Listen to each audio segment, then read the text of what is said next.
My son stopped me at the hospital door after I'd driven 15 hours straight and said the words that would cost them everything.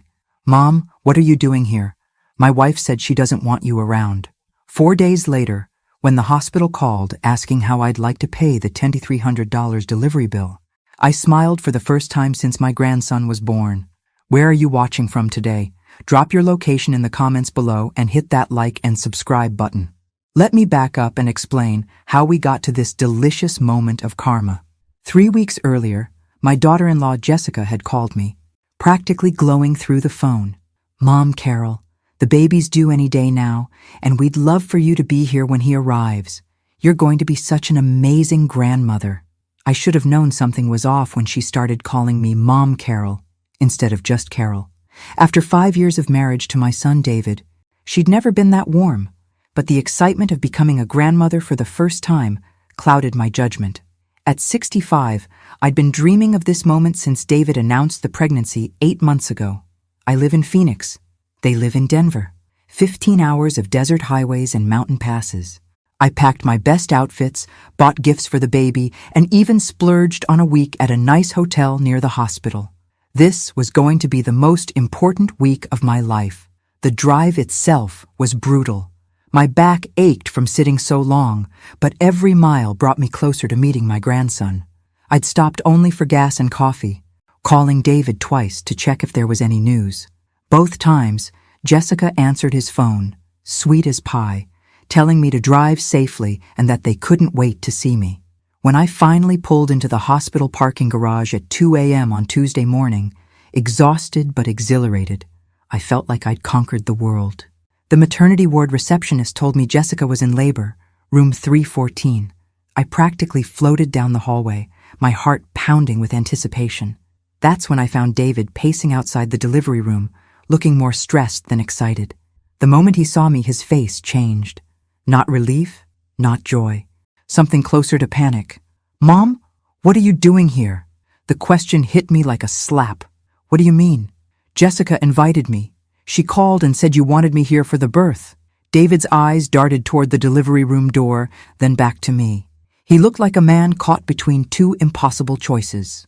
She changed her mind about having family here. She wants it to be just us. But I drove 15 hours, David. I'm here now. I'm not asking to be in the delivery room, just to be nearby when my grandson arrives. "I know, Mom, but Jessica's really adamant about this. You know how emotional she gets." And the doctor said stress could complicate the delivery. Something in his voice told me this wasn't Jessica's sudden change of heart. This felt planned, orchestrated, but I was too tired and too shocked to fight in a hospital corridor. "Fine," I said quietly. "I'll go to my hotel and wait for your call." David looked relieved, which only confirmed my suspicion that I was being deliberately pushed out. "Thanks, Mom. I'll call you as soon as the baby's born, okay?" I spent the next 8 hours in my hotel room, checking my phone every 10 minutes. When David finally called at 10 a.m. Wednesday morning, his voice was exhausted but happy. "Mom, he's here. Nathan David Martinez, 7 pounds, 2 ounces. He's perfect. Congratulations, honey. When can I meet him?" Another pause. "Jessica's really tired, Mom. The delivery was rough. Maybe give us a day or two to settle in?" I felt like I was begging for scraps from my own family. "David, I'm his grandmother. I drove 15 hours to be here." "I know, and we appreciate that. But Jessica needs to recover. You understand, right?" No, I didn't understand. But I agreed because what choice did I have? I spent 2 more days in that hotel room, ordering room service and watching terrible daytime television, while my son and his wife bonded with my grandson in a hospital 3 miles away. Friday morning came and went with no call. I finally drove to the hospital myself, determined to at least see my grandson through the nursery window. That's when I discovered they'd already been discharged. I called David immediately. "You took the baby home without even telling me?" "Mom, Jessica wanted to get home to her own space. She's been really anxious about germs and visitors." "I'm not a visitor, David. I'm your mother. I'm Nathan's grandmother." "I know that. Look, maybe next month when things settle down." Next month? I'd driven 15 hours to see my grandson next month? That's when I made the decision that would change everything. I hung up, packed my bags, and drove back to Phoenix. If they wanted to exclude me from Nathan's birth, fine. But they'd learn that actions have consequences. Sunday afternoon, my phone rang. The caller ID showed Denver General Hospital. Is this Carol Martinez? Yes. Ma'am, we have some paperwork issues regarding the birth of Nathan David Martinez. The insurance claim was denied, and we need to discuss payment arrangements for the delivery bill. My heart started pounding, but not with anxiety, with something much more satisfying. I'm sorry, but I think there's been some confusion. I'm not responsible for that bill. Our records show you as the financial guarantor for Jessica Martinez's delivery. And that's when I realized exactly what my dear daughter-in-law had done while I was driving across 2 states to be there for my grandson's birth. Ma'am, according to our records, you signed financial responsibility forms for Mrs. Jessica Martinez's delivery. I sat down heavily in my kitchen chair, my mind racing. When exactly was this form signed? Let me check. It shows here that the forms were submitted electronically on November 15th at 11:47 p.m. November 15th. The night I was driving through the middle of nowhere, Utah, probably around the time I stopped for gas near Salt Lake City.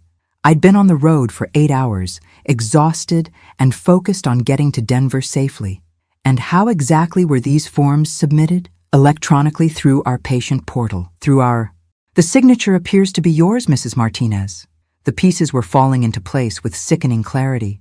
While I was white-knuckling it through a snowstorm on I-70, desperate to reach Denver before my grandson was born, Jessica was forging my signature on financial documents. I need to see these forms. Can you email them to me? Certainly. What email address should I use? 20 minutes later, I was staring at documents that made my blood boil. Not only had Jessica forged my signature, but she'd also somehow obtained my social security number, address, and financial information. The forms clearly stated that as the maternal grandmother, except I wasn't the maternal grandmother. I was the paternal grandmother, and Jessica's own mother lived in Seattle. But the most infuriating part was the timing. These forms were submitted while Jessica was sweet-talking me on the phone about being there for the birth, knowing full well that she planned to stick me with the bill while excluding me from actually seeing my grandson. I called the hospital back. This is Carol Martinez.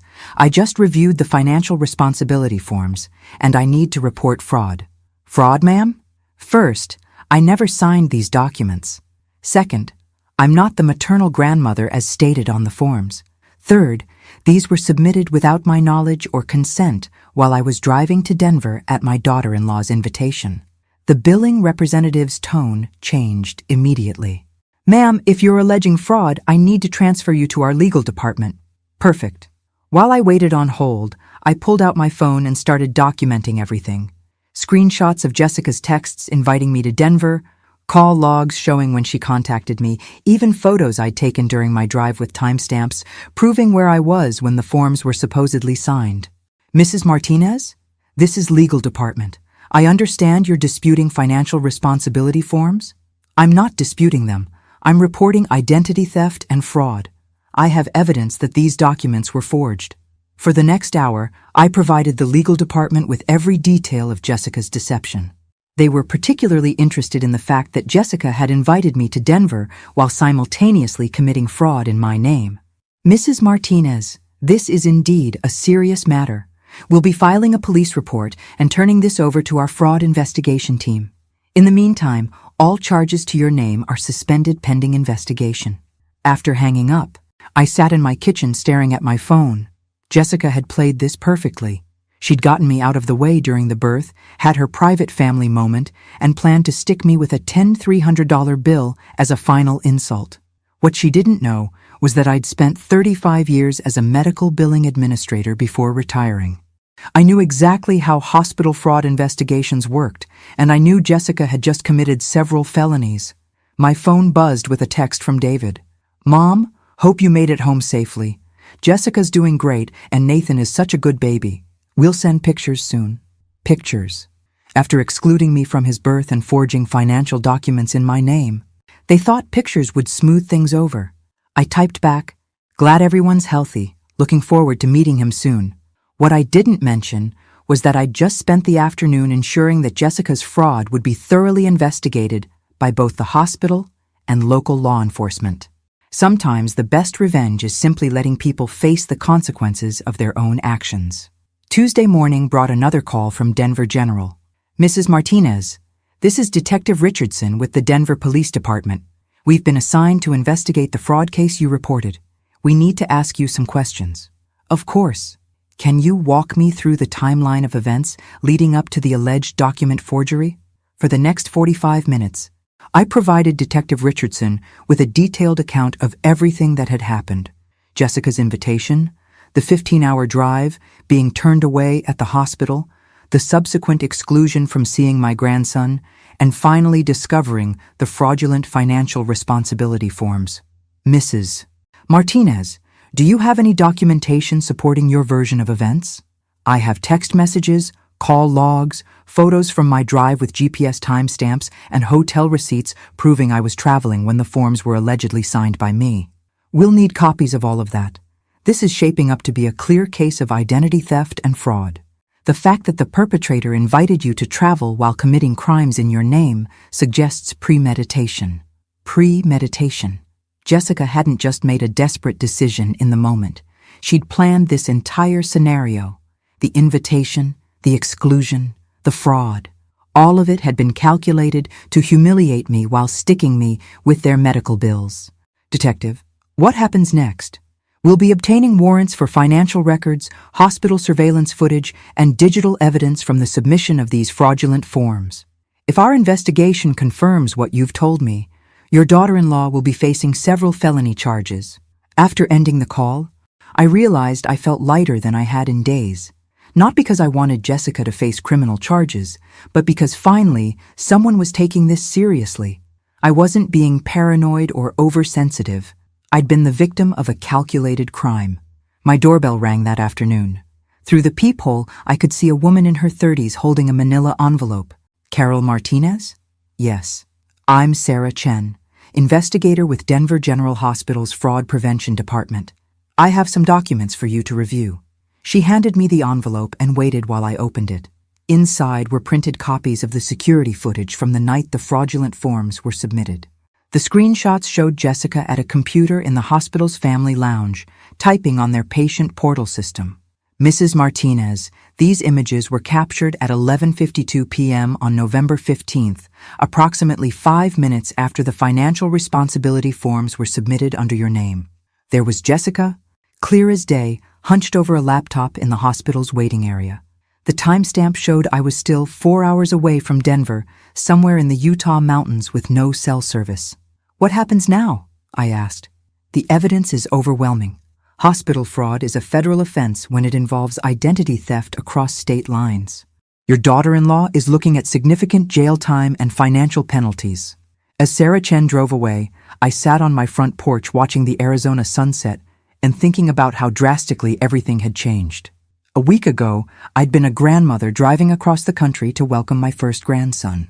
Now I was a victim of identity theft with my daughter-in-law facing federal charges. My phone rang. David's name appeared on the screen.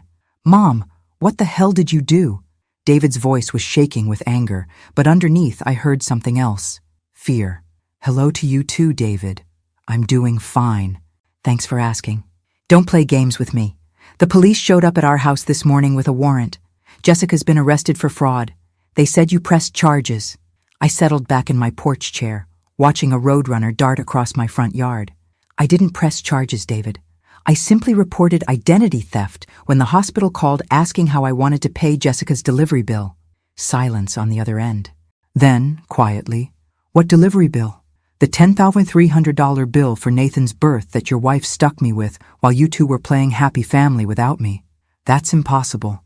Our insurance covered everything. Poor David. Still so naive about the woman he'd married. Your insurance was denied. Honey, that's why the hospital called me. Apparently, Jessica made me financially responsible for her delivery while I was driving through Utah to see my grandson, who I was then not allowed to meet. Another long silence. I could practically hear the pieces clicking together in his mind. Mom, there has to be some explanation. Jessica wouldn't do something like that, wouldn't she? The same woman who invited me to drive 15 hours for the birth, then had you turn me away at the hospital door? The same woman who's avoided every one of my calls for the past week? She's been recovering from childbirth. David, she forged my signature on legal documents. There's security footage of her doing it. This isn't a misunderstanding. I heard Jessica's voice in the background, shrill and panicked. David covered the phone, but I could make out fragments of their conversation. Jessica claiming it was all a mistake, that she'd only put my name down as emergency contact, that she never meant for me to be responsible for the bills. Mom, David came back on the line. Jessica says this is all a misunderstanding. She put you down as emergency contact, not financial guarantor. David, I've seen the documents. I was a medical billing administrator for 35 years. I know the difference between an emergency contact form and a financial responsibility agreement. Your wife committed fraud. Jesus Christ. His voice cracked. Mom, what happens now? That depends on Jessica. The detective told me that if she makes full restitution and admits responsibility, they might consider reduced charges. But David, she didn't just steal from me. She humiliated me. She made me drive across 2 states to be rejected at my own grandson's birth, then tried to stick me with the bill for the privilege. I know, and I'm sorry about that. But criminal charges? Prison? She just had a baby, Mom. And I just became a grandmother. David, that didn't stop her from committing identity theft. I could hear Nathan crying in the background, and my heart clenched. This should have been such a happy time. My first grandson, healthy and perfect, and instead I was discussing felony charges with his father. What do you want me to do? David asked finally. I want you to be honest with me about what really happened. Did Jessica plan to exclude me from the birth from the beginning? Another pause. Then, so quietly I almost didn't hear it. Yes. The confirmation hit harder than I'd expected, even though I'd known it was true. Why? She said having you there would be stressful. That she wanted the birth to be just our immediate family. I am immediate family, David. I'm your mother. I'm Nathan's grandmother.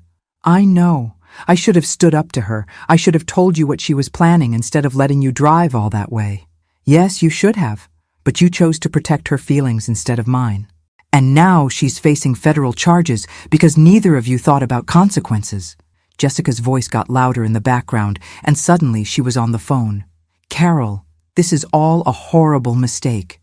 I never meant for you to be responsible for any bills. I was in labor. I was scared. I just put down names on forms without thinking. Jessica, you submitted those forms at midnight while texting me about being excited to see me. You knew exactly what you were doing. Please, I just had a baby. My hormones are all over the place. Can't we work this out as a family? We stopped being family when you forged my signature, Jessica. We stopped being family when you excluded me from my grandson's birth after making me drive 15 hours. Now we're just 2 people on opposite sides of a criminal investigation. You can't do this to us. What about Nathan? Do you want him to grow up without his mother? The manipulation was breathtaking. After everything she'd done, Jessica was trying to make me the villain for reporting her crimes. I want Nathan to grow up with honest parents. Unfortunately, that seems to be asking too much. Carol, please, I'll pay the hospital bill. I'll do whatever you want. Just drop the charges. I can't drop charges I didn't file, Jessica.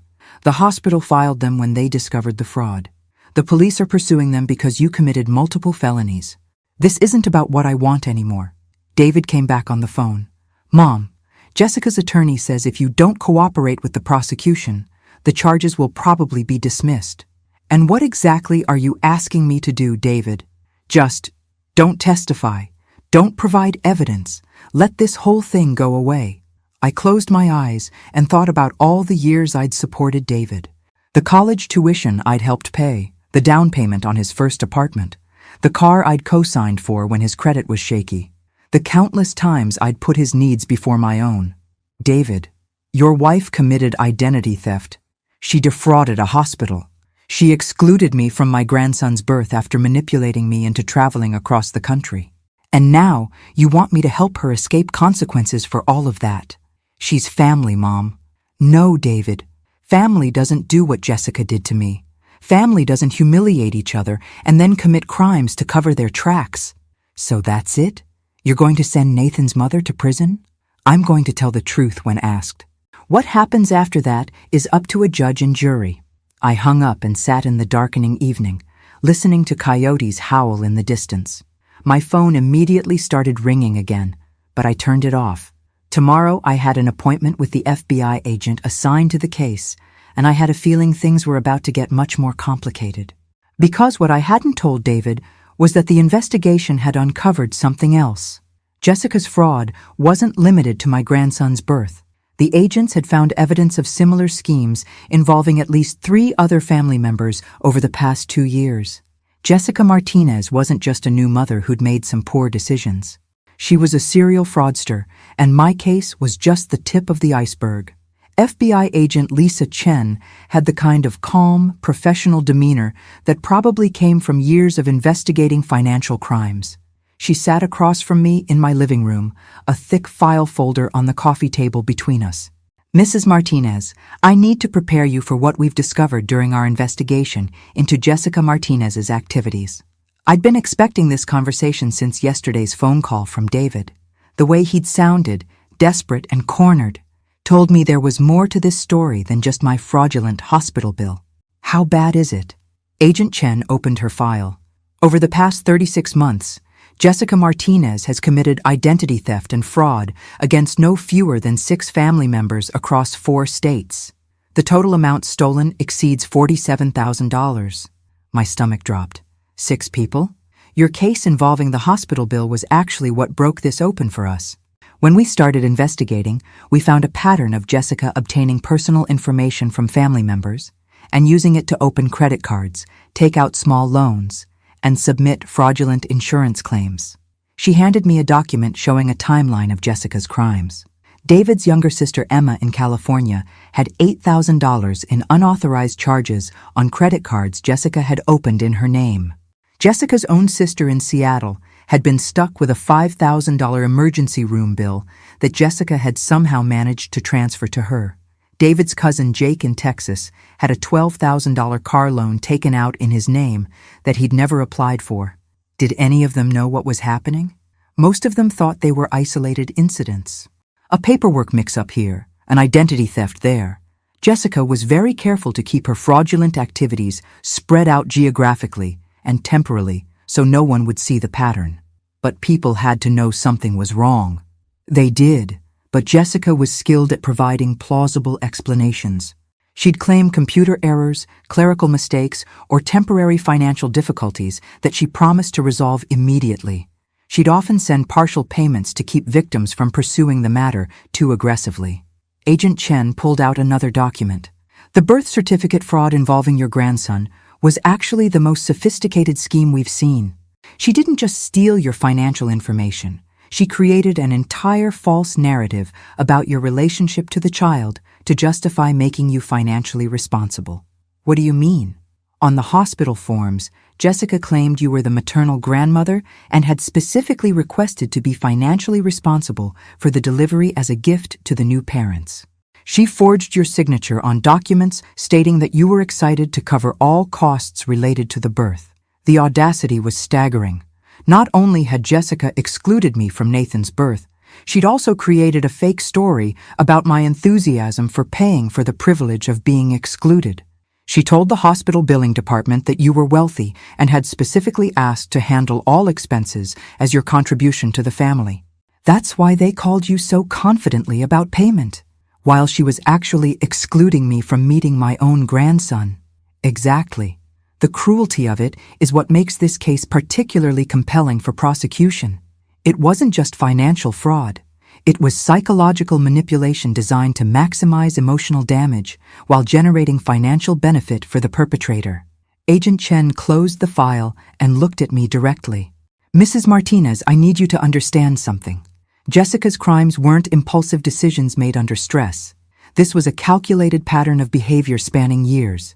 She's stolen from family members who trusted her, destroyed relationships, and shown no remorse until she got caught. What happens now? She's facing federal charges that could result in 15 to 20 years in prison. The state charges for identity theft could add another 5 to 10 years.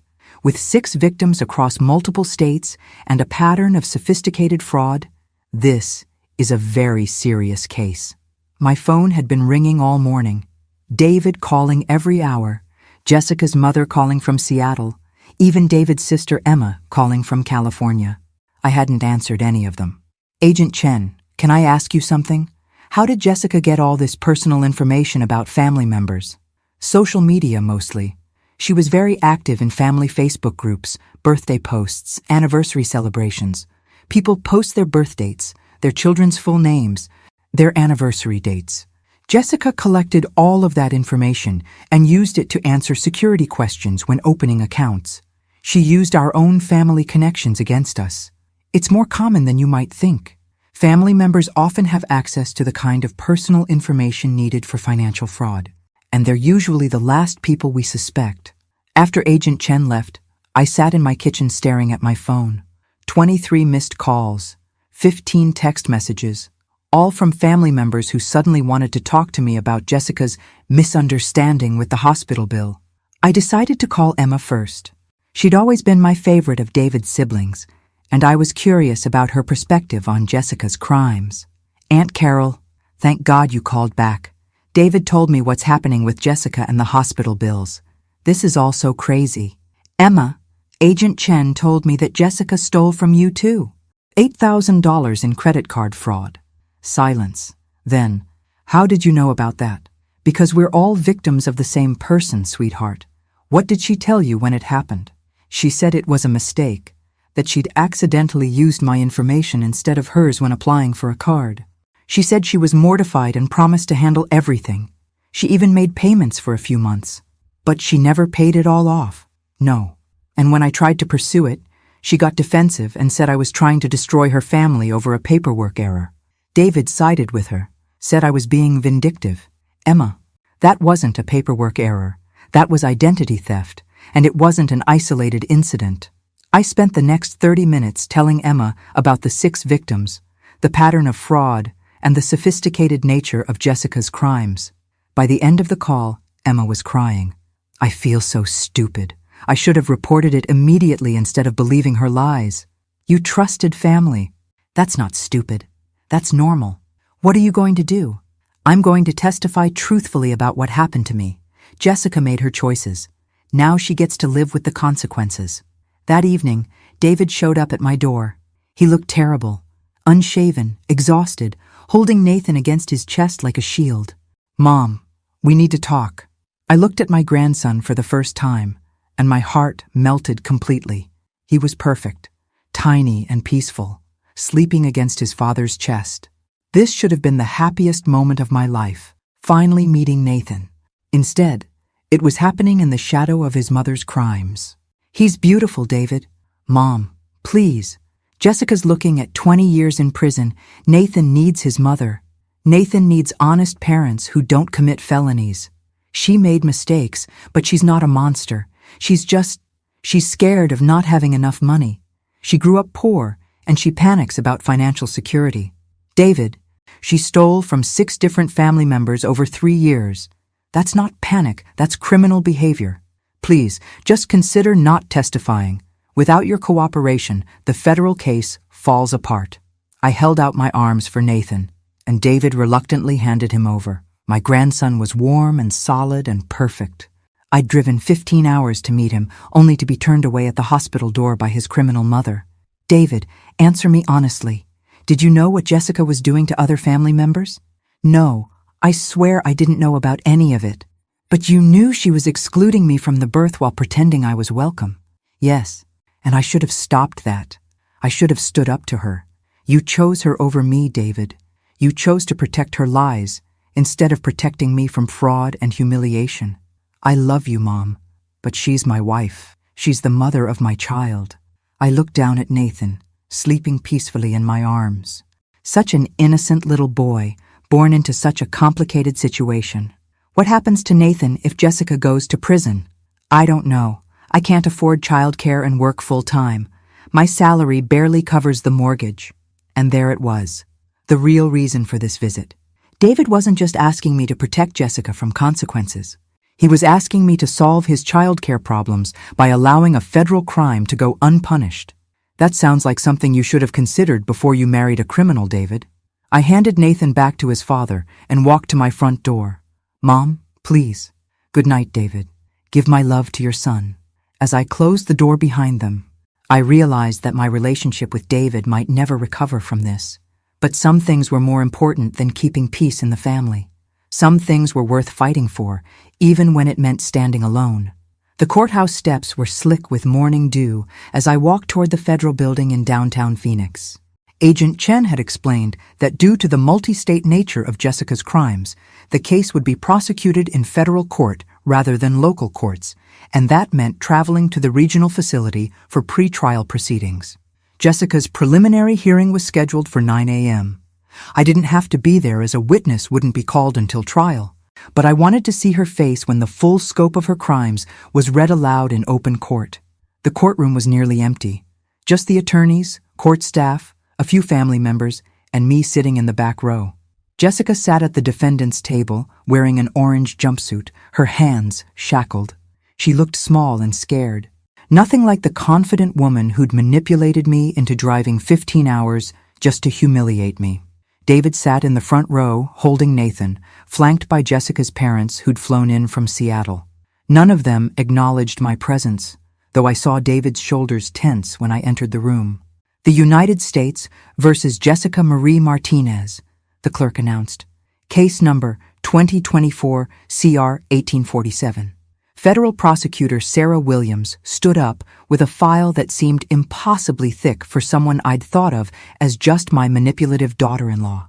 Your Honor, the defendant is charged with 6 counts of identity theft, 4 counts of wire fraud, 3 counts of mail fraud, and 1 count of conspiracy to commit fraud across state lines.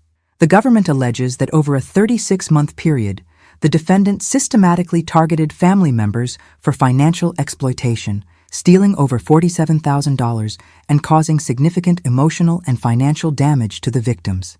The judge, an elderly woman with sharp eyes, reviewed the charges carefully. Ms. Martinez, you're being represented by counsel today?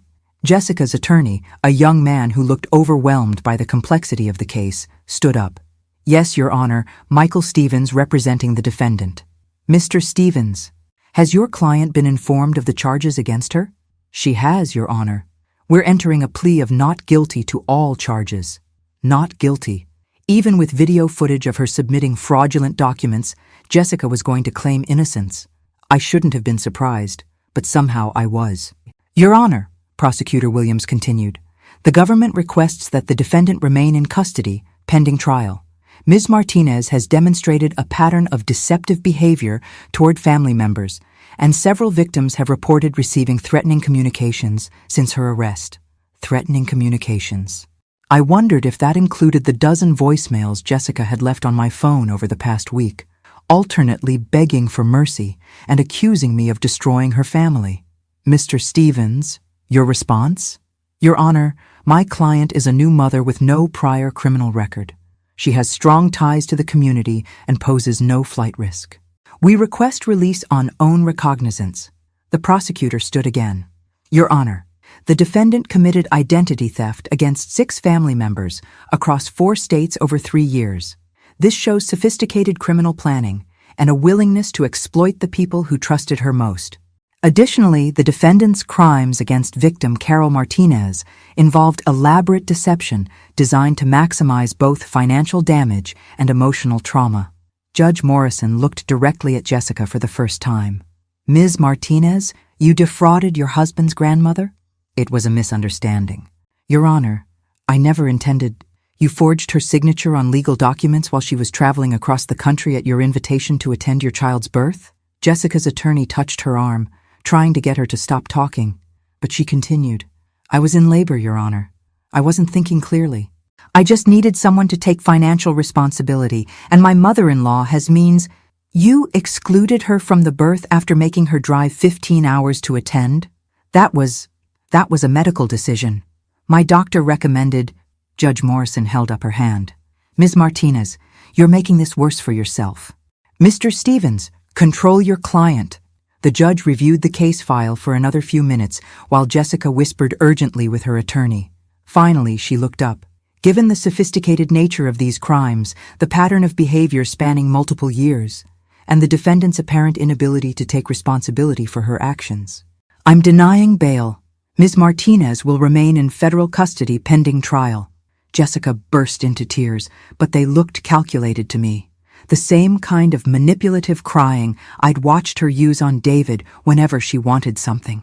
David stood up from the gallery. "Your Honor, she just had a baby. Our son needs his mother." "Sir, please sit down. This is not the appropriate time for outbursts."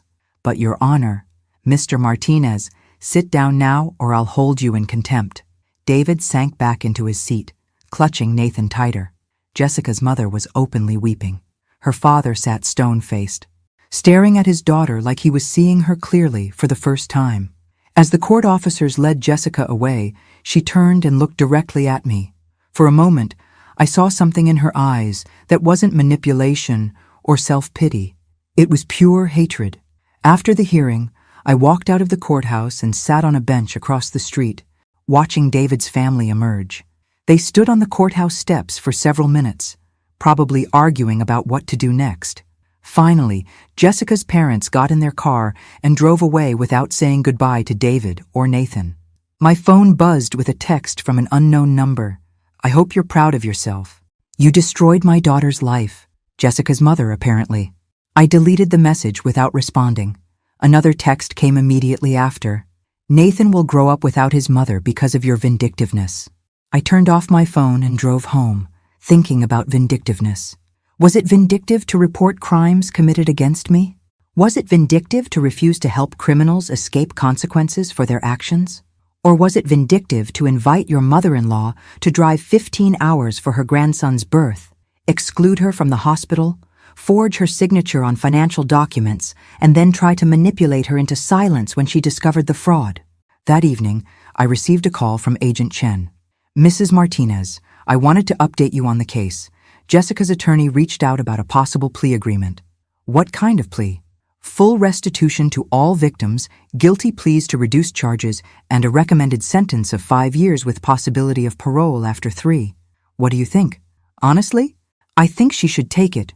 If this goes to trial and she's convicted on all charges, she's looking at 20 years minimum. But the decision isn't mine to make." "What happens next?" "The prosecutor will present the plea offer to all 6 victims. If everyone agrees, Jessica can avoid trial.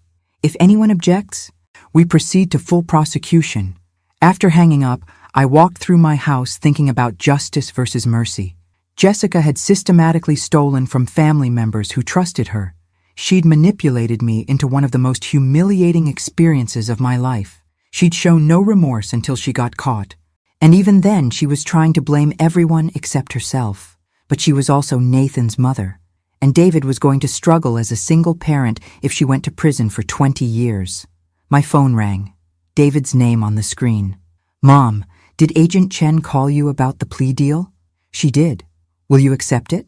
I looked at the framed photo on my mantel, taken during happier times when David was small, and I thought I understood how family relationships were supposed to work. "I need some time to think about it, David." "Mom, please. 5 years is already a long time. Nathan will be in kindergarten when she gets out. Your wife committed federal crimes against 6 people. David, 3 years seems like a pretty light sentence for that level of betrayal. But it's not just about Jessica. It's about Nathan. It's about our family. David, our family stopped existing the moment Jessica decided to commit identity theft against me. What we have now is just the aftermath of her choices." I hung up and sat in my quiet house, thinking about what justice should look like for a woman who'd used family love as a weapon against the people who trusted her most. The deadline for responding to the plea offer was Friday. I had 3 days to decide whether Jessica Martinez deserved mercy or justice. And I was discovering that sometimes the most loving thing you can do for someone is refuse to save them from the consequences of their own actions. I rejected the plea deal on Friday morning, and by Friday afternoon, Jessica's attorney was calling me personally to negotiate. That's when I knew I'd made the right choice. "Mrs. Martinez, this is Michael Stevens, Jessica's attorney. I understand you have concerns about the proposed plea agreement." I was in my garden, deadheading roses and enjoying the Arizona sunshine. "Mr. Stevens, I have concerns about your client committing federal crimes against my family. I appreciate your position, but I think you should consider the impact of a lengthy trial on your grandson. The media attention, the family stress. Ah, there it was. The attempt to make me responsible for the consequences of Jessica's choices. Mr. Stevens, my grandson's well-being should have been Jessica's priority before she decided to become a career criminal. Mrs. Martinez, I think there may be some information that could change your perspective on this case. Something in his tone made me stop pruning. What kind of information? Could we meet in person? There are complications in this case that the prosecutor may not have shared with you. 2 hours later, I sat across from Michael Stevens in his downtown Phoenix office. He looked nervous, constantly adjusting his tie and avoiding eye contact. Mrs. Martinez, what I'm about to tell you is confidential attorney-client information that Jessica has authorized me to share in hopes of reaching a resolution. I'm listening. Jessica's crimes weren't entirely her own idea. She was being coerced. I almost laughed. Coerced? By whom? Her previous husband. Jessica was married before she met David to a man named Marcus Webb. Their divorce was complicated.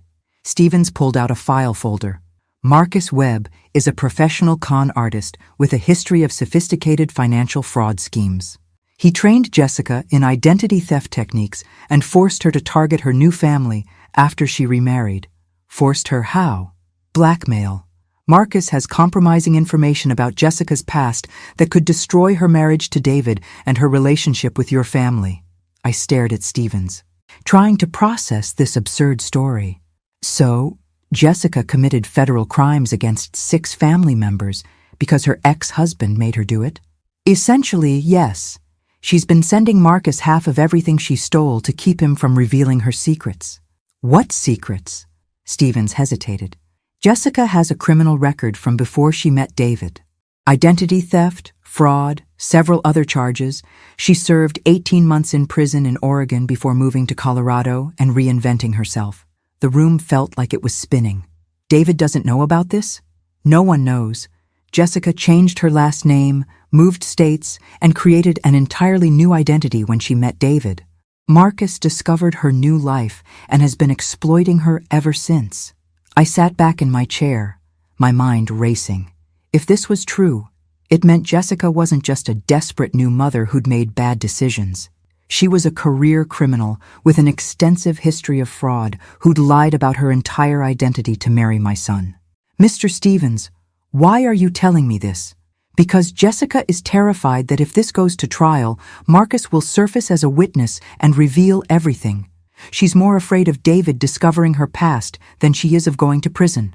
And you think this information should make me more sympathetic to her? I think it explains why she made the choices she did. Jessica isn't the master criminal the prosecutor is portraying. She's a victim herself. I stood up and gathered my purse.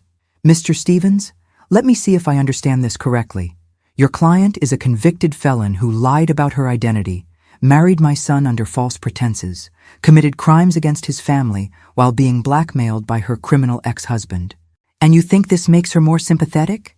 Mrs. Martinez, the only thing this information tells me is that Jessica is a more sophisticated criminal than I realized, and that my son has been living with a complete stranger for 5 years. Please just consider. I'm considering calling David immediately to warn him that he's married to a convicted felon. Stevens stood up quickly. Mrs. Martinez, that would violate attorney-client privilege. I shared this information in confidence. You shared it hoping I'd feel sorry for your client. Instead, you've convinced me that she's even more dangerous than I thought. I walked toward the door, then turned back. Mr. Stevens, when this goes to trial, make sure the prosecutor knows about Marcus Webb. If Jessica's been sending stolen money to a known criminal, that's another federal crime. Mrs. Martinez, please. Good day, Mr. Stevens. I drove home in a daze. Jessica wasn't just my daughter-in-law who'd made bad decisions. She was a career criminal who'd infiltrated my family under false pretenses. David had no idea who he'd really married. Nathan had been born to a woman who'd been lying about her identity since before she met his father. My phone was ringing when I walked in the door. David's name on the screen. Mom, Jessica's attorney said you met with him today. I did. He said you're still refusing the plea deal. That's correct. Mom, please. Jessica's already facing 5 years in prison. How is that not enough? I sat down at my kitchen table and stared at the photo of David's graduation from college, back when I thought I understood who my family was. David, did Jessica ever tell you about her life before she moved to Colorado? Of course. She grew up in Seattle, went to college in Oregon, worked in retail management before we met. Why? Did she ever mention being married before? Silence. Then, what are you talking about? Did she ever mention a criminal record? Mom, what the hell is going on? David, I think you need to sit down. And you might want to arrange for someone to watch Nathan while we talk. As I prepared to destroy my son's understanding of his wife and the mother of his child, I realized that Jessica's crimes against me were just the beginning. The real crime was what she'd done to David, building their entire relationship on an elaborate lie that was about to come crashing down. David's silence on the phone stretched so long I thought the call had dropped. David, are you still there? Criminal record? His voice was barely a whisper. Mom, what are you talking about? Jessica served 18 months in prison in Oregon for identity theft and fraud before she moved to Colorado and met you. That's impossible. I would have known. She changed her name and created a new identity, David. Her attorney told me this afternoon. She's not who you think she is. I heard Nathan crying in the background, and David's voice became muffled as he tried to comfort his son while processing the information that his wife was a stranger. Mom, how do you know this? How can this be true? Her attorney told me she's been blackmailed by her ex-husband, a man named Marcus Webb, who's also a professional criminal. She's been stealing from our family and sending half the money to him to keep him quiet about her past. The crying in the background stopped, and I could hear David moving around, probably going somewhere private to continue the conversation. Jesus Christ, Mom, are you sure about this? David, I need you to listen to me very carefully. Jessica has been lying to you about everything since the day you met. Her background, her family situation, her reasons for moving to Colorado, all of it. But I met her parents. I've talked to her sister. Did you?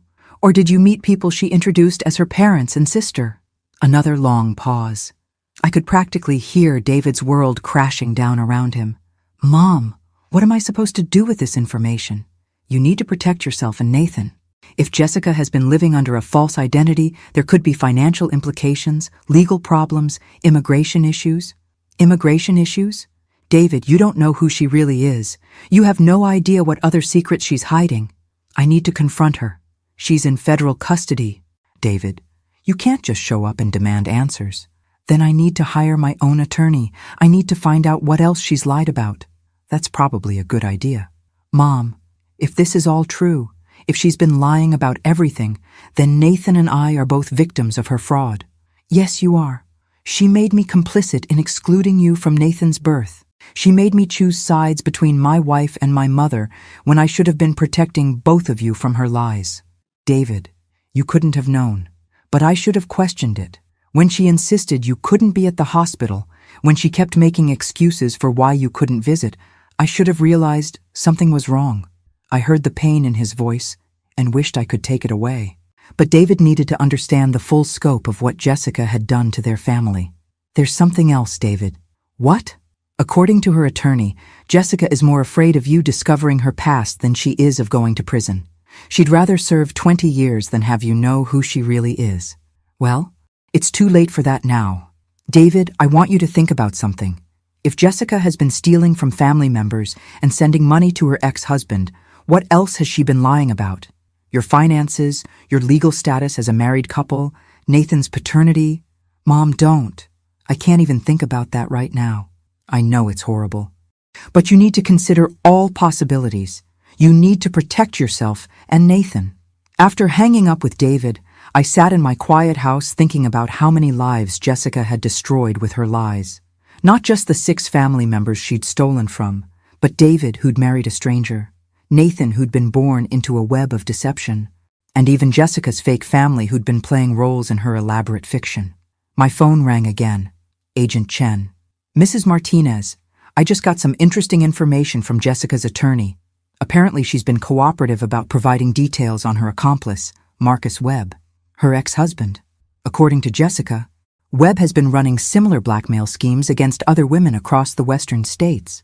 She's agreed to provide evidence against him in exchange for consideration at sentencing. What kind of evidence? Financial records, communication logs, details about his other victims. If Jessica's information leads to Webb's arrest, it could significantly impact her own sentence. Agent Chen, can I ask you something? Did you know about Jessica's criminal record in Oregon? We discovered that during our background investigation, yes. Jessica Martinez isn't her real name. What is her real name? Jennifer Webb. She was married to Marcus Webb when she committed her first series of identity theft crimes in Oregon. Their divorce was part of a plea agreement where she testified against him, but he was acquitted on a technicality. Jennifer Webb. My daughter-in-law's real name was Jennifer Webb, and she'd been lying about her identity for the entire 5 years she'd been married to David. Agent Chen, what happens to my son legally? If his wife has been living under a false identity, is their marriage even legal? That's a complicated question that would depend on Colorado state law and the specific circumstances of their marriage. Your son should definitely consult with a family law attorney. And what about my grandson? Birth certificate issues can usually be resolved through the courts. But again, your son needs legal representation. After ending the call, I realized that Jessica's crimes had created a legal nightmare that would take years to untangle. David's marriage might not be legal. Nathan's birth certificate might be fraudulent. Their finances could be compromised. Their entire life together had been built on lies. My doorbell rang at 8 p.m.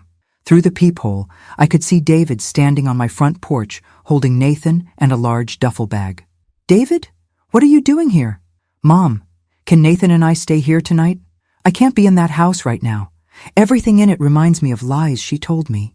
I opened the door and wrapped my son and grandson in the biggest hug I'd given in months. Of course you can stay, for as long as you need. As I helped David settle Nathan in my guest room, I realized that Jessica's attempt to destroy our family had actually brought David and me closer together. Her lies and manipulation had backfired completely, but I also knew that the worst was yet to come. Because if Jennifer Webb had been living under false identity for 5 years, there were probably other secrets waiting to be discovered. And some of those secrets might be dangerous enough to threaten the safety of my son and grandson. The trial of Jennifer Webb, aka Jessica Martinez, began on a cold Monday morning in February.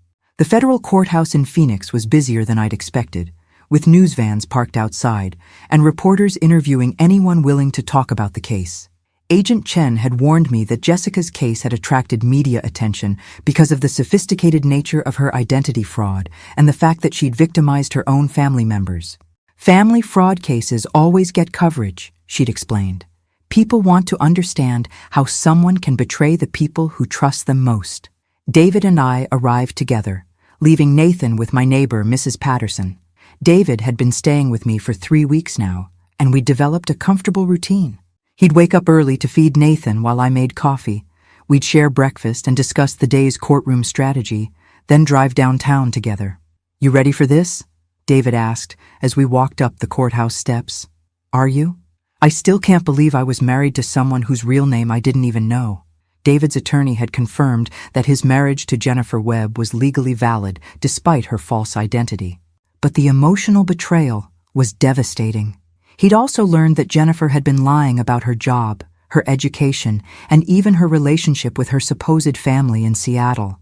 Mom, I keep thinking about all the times she talked about her childhood, her parents, her college experience. All of it was lies. Every single story. David, you couldn't have known. She was a professional deceiver. Inside the courtroom, I was surprised by how crowded it was. Besides the 6 victim families, there were reporters, law enforcement officials, and what looked like other potential victims who'd come forward since Jennifer's arrest. Jennifer sat at the defendant's table, wearing a conservative blue dress, her hair pulled back in a simple ponytail. She looked nothing like the confident woman who'd manipulated our family for years. She looked small, defeated, and much older than her 32 years. All rise for the Honorable Judge Patricia Morrison. As the trial began, prosecutor Sarah Williams painted a picture of Jennifer Webb that was even more disturbing than I'd imagined. Ladies and gentlemen of the jury, the defendant is not who she claims to be. Jennifer Webb has spent the last 8 years living under a false identity, committing identity theft across multiple states, and destroying the lives of people who trusted her most. Williams explained that Jennifer had been arrested in Oregon in 2016 for identity theft and fraud, served 18 months in prison, then disappeared after her release. She'd created the identity of Jessica Martinez using stolen documents and had moved to Colorado specifically to find new victims. The defendant didn't just steal money from her victims. She stole their sense of security, their trust in family relationships, and their belief that the people closest to them were who they claimed to be. Jennifer's attorney, Michael Stevens, attempted to portray his client as a victim of circumstance. Jennifer Webb made mistakes, serious mistakes, but she was driven to these actions by fear and desperation.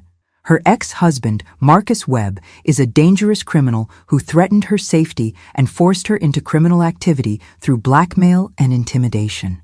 But when Williams cross-examined Jennifer the next day, the victim narrative fell apart completely. Ms. Webb, you testified that Marcus Webb forced you to steal from your husband's family. Is that correct? Yes, he threatened to tell David about my past if I didn't send him money. But you were already stealing from family members before Marcus Webb contacted you, weren't you? Jennifer hesitated. I don't know what you mean. I'm referring to the credit card fraud you committed against David's sister Emma Martinez in March 2022. Marcus Webb didn't contact you until June 2022, according to your own testimony. Jennifer's face went pale. That was different. That was a mistake. A mistake? You opened 4 credit cards in Emma Martinez's name, spent $8,000, and made no payments for 6 months. That was a mistake? I was going to pay it back. Just like you were going to pay back the $2,300 hospital bill you fraudulently assigned to Carol Martinez? I was in labor. I wasn't thinking clearly. Williams pulled out a document. Ms. Webb, this is a transcript of your phone call with Carol Martinez 3 days before you gave birth, inviting her to drive from Arizona to Colorado for the delivery. Did Marcus Webb force you to make that call? No, but did Marcus Webb force you to exclude Carol Martinez from the hospital after she drove 15 hours to be there? No. Did Marcus Webb force you to forge Carol Martinez's signature on financial documents while she was traveling to see her grandson? No. But you don't understand the pressure I was under. Williams walked closer to the witness stand. Ms. Webb, isn't it true that you invited Carol Martinez to Colorado specifically so you could manipulate her into being financially responsible for your delivery? I didn't plan it that way. Isn't it true that you researched Carol Martinez's financial status before inviting her to the birth? Jennifer didn't answer. Ms. Webb, we have evidence that you accessed Carol Martinez's credit reports and bank statements 2 weeks before your son was born. Did Marcus Webb force you to do that financial research? The courtroom was completely silent. David grabbed my hand, his face white with shock. Ms. Webb, answer the question. No, Jennifer whispered. No, he didn't force me to research her finances. So you planned to defraud Carol Martinez before you ever invited her to Colorado, didn't you? I thought she could afford it. She has money. Ms. Webb, you planned to humiliate and defraud your husband's mother because you thought she could afford to be victimized? Jennifer started crying, but her tears looked calculated. You don't understand what it's like to be scared all the time. Scared of what, Ms. Webb? Being honest with your husband about who you really are? Yes? Scared of getting a job to pay your own bills? It's not that simple. Ms. Webb, you stole from 6 family members over 3 years. You lived under a false identity. You excluded your mother-in-law from her grandson's birth after making her travel across 2 states. And you did all of this because you were scared of being honest. Is that your testimony? Yes. Williams turned to the jury. Ladies and gentlemen, fear of honesty is not a defense for federal crimes. As Jennifer was led back to the defendant's table, she looked directly at me for the first time since the trial began. And what I saw in her eyes wasn't remorse or regret. It was pure hatred. The same expression she'd worn when the court officers led her away from the preliminary hearing. Jennifer Webb wasn't a victim. She wasn't a desperate mother who'd made poor choices. She was a predator who targeted my family because she thought we were easy marks. And I had a feeling that the worst revelations were still to come. On Thursday morning of the second week of trial, Prosecutor Williams called a witness I hadn't been expecting. Detective Maria Rodriguez from the Oregon State Police. Detective Rodriguez, can you tell the jury about your investigation into Jennifer Webb in 2016? Certainly. Ms. Webb was arrested as part of a larger investigation into an identity theft ring operating throughout the Pacific Northwest. She was one of 8 defendants in a case involving over $200,000 in fraudulent charges. Williams pulled up a photograph on the courtroom monitor. Do you recognize the man in this photograph? Yes, that's Marcus Webb, Jennifer Webb's husband at the time. He was the ringleader of the operation. Can you describe the nature of their criminal partnership? Marcus Webb recruited vulnerable women, typically those with financial difficulties or emotional problems, and trained them to commit identity theft. Jennifer was his most successful partner. I felt David's hand tighten around mine. Jennifer hadn't been a victim of Marcus Webb's manipulation. She'd been his criminal partner. Detective Rodriguez, what made Jennifer Webb particularly effective at identity theft? She had a natural ability to gain people's trust and access their personal information. She was charming, sympathetic, and able to convince people to share details they would normally keep private. Like social security numbers and financial information? Exactly. Jennifer would befriend elderly women, single mothers, people going through divorces, anyone who was emotionally vulnerable. She'd offer help and support while gathering the information she needed to steal their identities.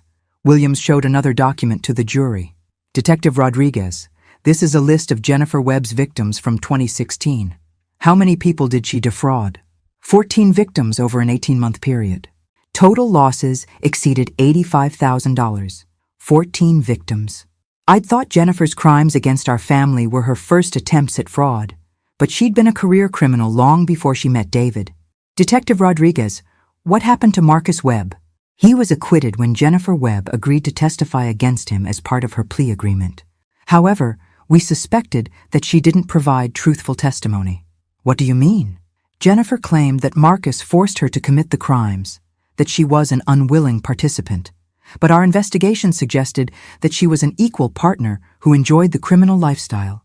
Williams turned to face Jennifer at the defendant's table.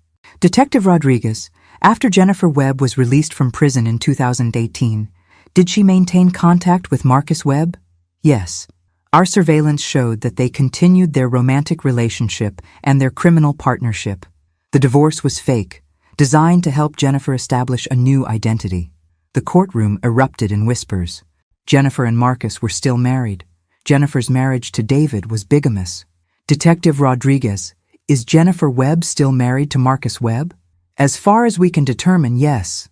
There's no record of their divorce ever being finalized. David made a choking sound beside me. He'd been living with a woman who was married to someone else. Someone who was running a criminal enterprise that included defrauding David's family. Detective Rodriguez, do you believe Jennifer Webb moved to Colorado to continue her criminal activities? Objection, Stevens called out. Sustained. Detective Rodriguez, based on your investigation, would you characterize Jennifer Webb as a victim or a perpetrator? Jennifer Webb is one of the most sophisticated identity thieves I've encountered in 20 years of law enforcement. She's not a victim.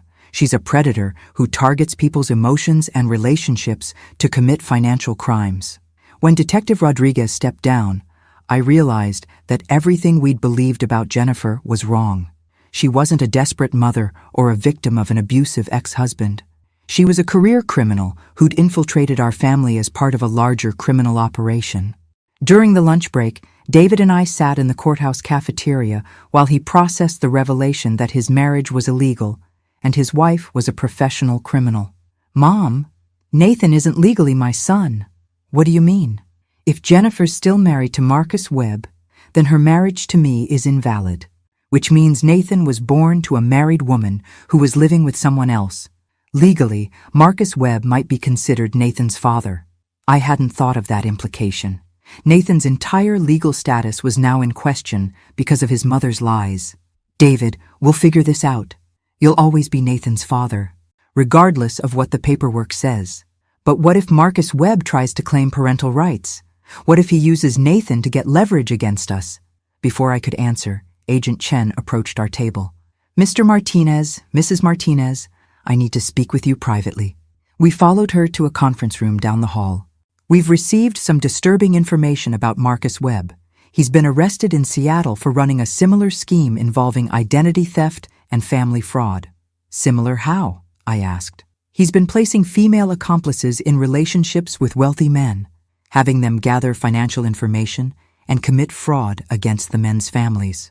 David's face went white. Jennifer wasn't the only one? No, we've identified at least 6 women across 5 states who were working for Marcus Webb. They'd establish relationships with financially stable men, marry them or move in with them, then systematically defraud their families and friends. Agent Chen, I said slowly, are you telling us that Jennifer targeted David specifically because she thought our family had money?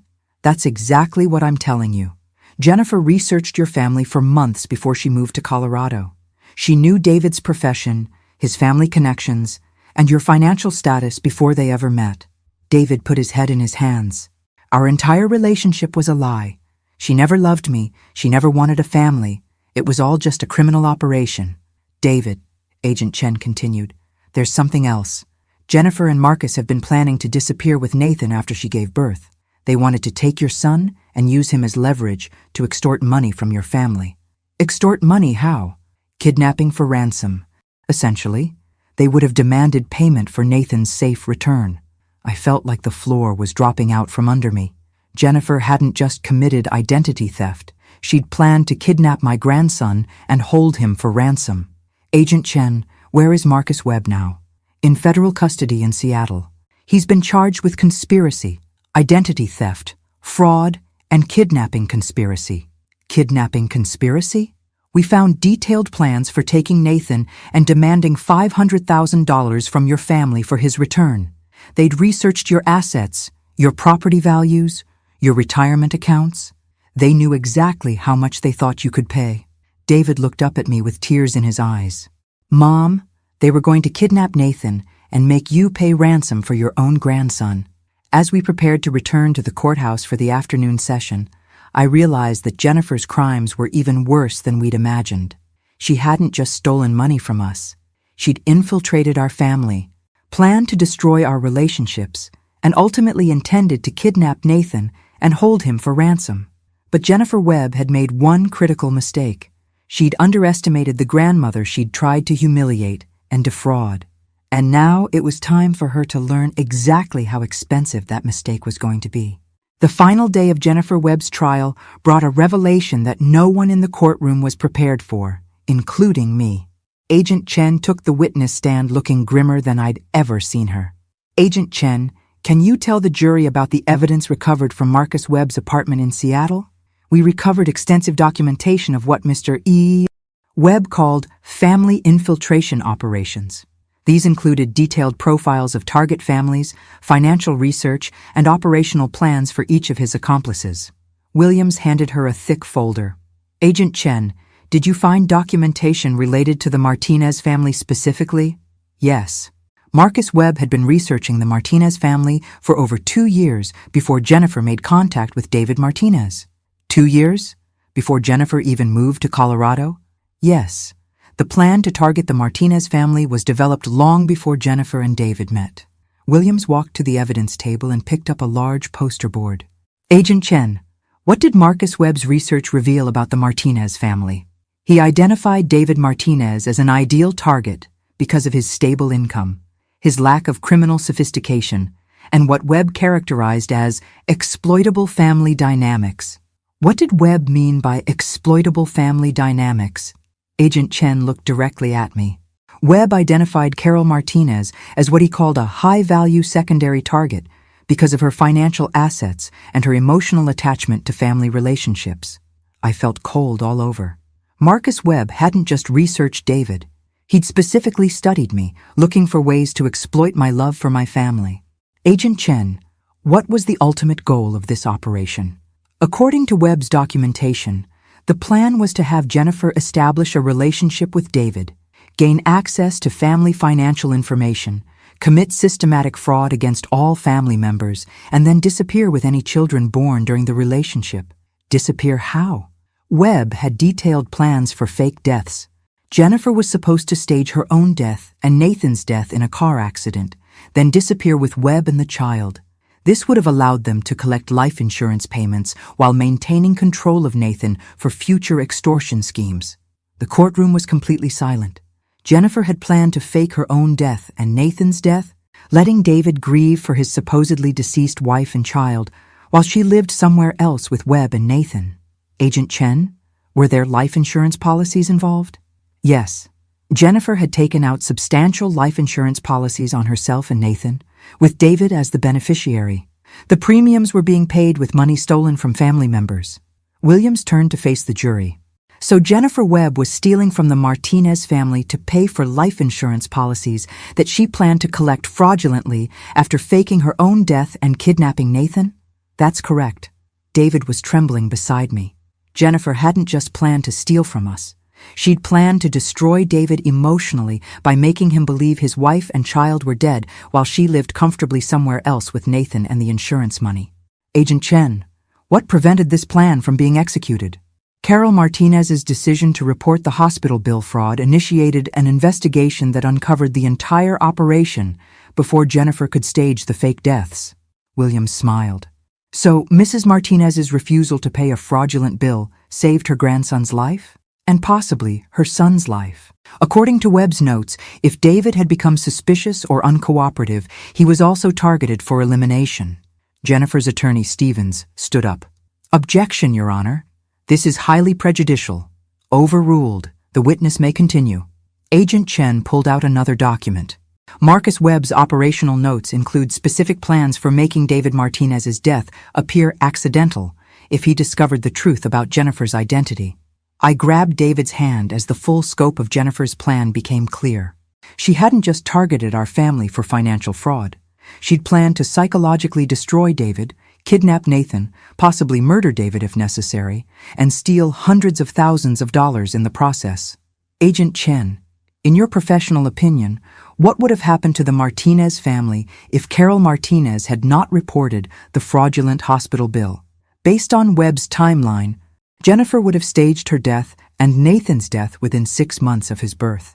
David would have grieved for his supposedly deceased family while Jennifer and Webb collected insurance money and prepared Nathan for future criminal operations.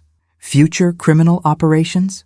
Webb's notes indicate that Nathan would have been raised to become part of the family infiltration operation when he reached adulthood. He would have been trained to target wealthy families just like his mother did.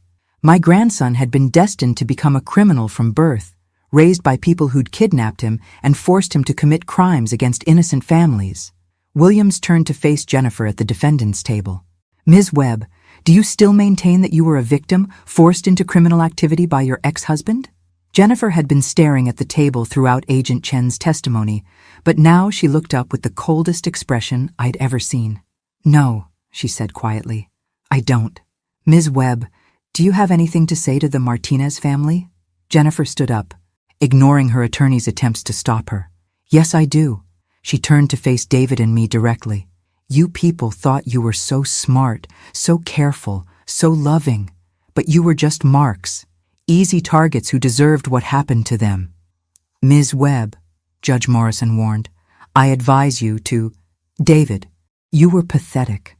So desperate for love that you never questioned anything I told you. So trusting that you handed over your entire life to a stranger. David's face was white, but he didn't look away. And Carol, Jennifer's voice became venomous. You were the perfect target. A lonely old woman with money who was so desperate to be needed by her family that you'd pay any price for acceptance. Ms. Webb, sit down now, Judge Morrison ordered. The only thing I regret is getting caught before I could finish what we started. You have no idea how satisfying it would have been to watch David grieve for his dead wife and child while I lived comfortably somewhere else with Nathan and your money. 2 court officers moved toward Jennifer as she continued her rant. Nathan would have grown up to be just like me, smart, ruthless, and completely unsentimental about family bonds. He would have been perfect for this work. Remove the defendant, Judge Morrison ordered. As the officers led Jennifer away, she called back over her shoulder. Carol, you may have won this round, but there are others like me out there, and you'll never feel safe again. The courtroom remained silent for several minutes after Jennifer was removed. Finally, Judge Morrison addressed the jury. Ladies and gentlemen, you will disregard the defendant's outburst. Please base your verdict solely on the evidence presented. But everyone in that courtroom had seen who Jennifer Webb really was. Not a victim, not a desperate mother, but a calculating predator who'd viewed my family as nothing more than financial resources to be exploited. The jury deliberated for less than 3 hours. When they returned, the foreman stood and delivered the verdict. On all counts of identity theft, fraud, conspiracy, and kidnapping conspiracy, we find the defendant guilty. Judge Morrison sentenced Jennifer Webb to 25 years in federal prison without possibility of parole. As we left the courthouse, David carrying Nathan against his chest, I realized that Jennifer's plan had backfired completely. She'd tried to destroy our family, but her crimes had actually brought David and me closer together than we'd been in years. "Mom," David said as we walked to the car, "I don't know how to thank you." "For what?" "For refusing to let her get away with it. If you just paid that hospital bill and stayed quiet, Nathan and I would probably be dead by now while she collected insurance money." I looked at my grandson, sleeping peacefully in his father's arms, completely unaware that his mother had planned to kidnap him and raise him to be a criminal.